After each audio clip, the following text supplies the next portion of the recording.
ഭീതി പടർത്തിക്കൊണ്ടിരിക്കുന്ന hanta virus ബാധയെ തുടർന്ന് കപ്പലിൽ നിന്ന് ഒഴിപ്പിച്ച അതീവ ഗുരുതരാവസ്ഥയിലുള്ള 2 യാത്രക്കാർ ചികിത്സയ്ക്കായി നെതർലാൻഡിലെത്തി. MV ഹോണ്ടിയസ് എന്ന ക്രൂയിസ് കപ്പലിൽ നിന്നുള്ളവരാണിതെന്ന് കപ്പൽ ഓപ്പറേറ്ററായ ഓഷ്യൻ വൈഡ് എക്സ്പെഡിഷൻസ് അറിയിച്ചു. സ്ഥിതി തൃപ്തികരമായ മൂന്നാമതൊരു യാത്രക്കാരനെ എത്തിക്കേണ്ട വിമാനം വൈകിയതായും റിപ്പോർട്ടുകളുണ്ട്. ആഫ്രിക്കൻ തീരത്തുള്ള കേപ്പ് വെർഡേക്ക് സമീപം 3 ദിവസമായി നങ്കൂരമിട്ടിരുന്ന കപ്പൽ ഇപ്പോൾ സ്പെയിനിലെ കാൻറി ദ്വീപുകളിലേക്ക് യാത്ര തിരിച്ചിട്ടുണ്ട്. ബ്രിട്ടൻ, നെതർലാൻഡ്സ്, ജർമ്മനി എന്നിവിടങ്ങളിൽ നിന്നുള്ളവരാണ് ഈ ഒഴിപ്പിക്കപ്പെട്ടവർ. മെയ് 2-ന് കപ്പലിൽ വെച്ച് മരണപ്പെട്ട ജർമ്മൻ സ്വദേശിനിയുമായി അടുത്ത ബന്ധമുള്ള 65-കാരനാണ് ഒഴിപ്പിക്കപ്പെട്ട ജർമ്മൻ പൗരൻ.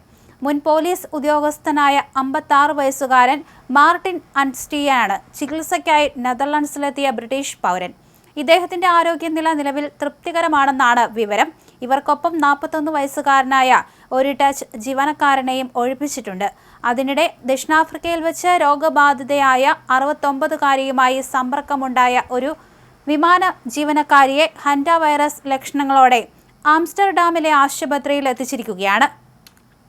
അർജന്റീനയിൽ നിന്ന് 1 മാസം മുമ്പ് യാത്ര തുടങ്ങിയ ഈ കപ്പലിൽ ഇതുവരെ 3 പേരാണ് മരണപ്പെട്ടത്. സ്വിറ്റ്സർലൻഡിലേക്ക് മടങ്ങിയ ഒരാൾക്ക് വൈറസ് ബാധ സ്ഥിരീകരിച്ചതായും ലോകാരോഗ്യ സംഘടന അറിയിച്ചു. നിലവിൽ 23 രാജ്യങ്ങളിൽ നിന്നുള്ള 146 പേർ കപ്പലിലുണ്ട്. ഇവരെല്ലാം കർശന നിരീക്ഷണത്തിലാണ്. ലാറ്റിൻ അമേരിക്കയിൽ സാധാരണയായി കണ്ടുവരുന്ന ആന്റിയസ് സ്ട്രെയിനാണ് രോഗികൾക്കിടയിൽ കണ്ടെത്തിയിരിക്കുന്നത്. സാധാരണയായി എലി പോലുള്ള ജീവികളിൽ നിന്നാണ് ഹാൻഡ വൈറസ് പടരുന്നതെങ്കിലും ഈ സാഹചര്യത്തിൽ മനുഷ്യരിൽ നിന്ന് മനുഷ്യരിലേക്ക് വൈറസ് പടരാൻ സാധ്യതയുണ്ടെന്ന് ആരോഗ്യ വിദഗ്ധർ സംശയിക്കുന്നുണ്ട്. എന്നാൽ പൊതുജനങ്ങൾക്കിടയിൽ വൈറസ് പടരാനുള്ള സാധ്യത വളരെ കുറവാണെന്ന് അധികൃതർ വ്യക്തമാക്കി. സ്പാനിഷ് അധികൃതർ കപ്പലിന് കാനറി ദ്വീപുകളിലേക്ക് വരാൻ അനുമതി നൽകിയെങ്കിലും അവിടുത്തെ പ്രാദേശിക ഭരണകൂടം ഇതിനെ ശക്തമായി എതിർക്കുന്നുണ്ട്. എന്നാൽ കപ്പൽ ടെനറൈഫിൽ എത്തുമ്പോൾ യാത്രക്കാരെ പരിശോധിക്കുമെന്നും വിദേശികളെ അവരുടെ രാജ്യങ്ങളിലേക്ക് തിരിച്ചയക്കുമെന്നും സ്പെയിൻ ആരോഗ്യമന്ത്രി മോണിക്ക ഗാർഷ്യ അറിയിച്ചു. സ്പാനിഷ് പൗരന്മാരെ മാഡ്രിഡിലെ ഡിഫൻസ് ഹോസ്പിറ്റലിൽ ക്വാറന്റൈനിൽ എത്തിക്കും. കോവിഡ് പോലെയല്ല ഹാൻഡ വൈറസ് പടരുന്നതെന്നും രോഗബാധിതരുമായി ശാരീരികമായി അടുപ്പം പുലർത്തുന്നവരിലേക്ക് മാത്രമേ ഇത് പടരുകയുള്ളൂ എന്നും ലോകാരോഗ്യ സംഘടന വ്യക്തമാക്കി. അതേസമയം അർജന്റീനയിൽ നിന്ന് കേപ്പ് വെർഡെ വഴി യാത്ര തിരിക്കവേ ഹാൻഡ വൈറസ് പടർന്നു പിടിച്ച MV ഹോണ്ടിയസ് എന്ന വിനോദസഞ്ചാര കപ്പൽ വാരാന്ത്യത്തോടെ കാനറി ദ്വീപുകളിൽ അടുക്കും. ഇതുവരെ 3 പേർക്ക് വൈറസ് ബാധ സ്ഥിരീകരിക്കുകയും 5 പേർക്ക് രോഗലക്ഷണങ്ങൾ കണ്ടെത്തുകയും ചെയ്തിട്ടുണ്ട്.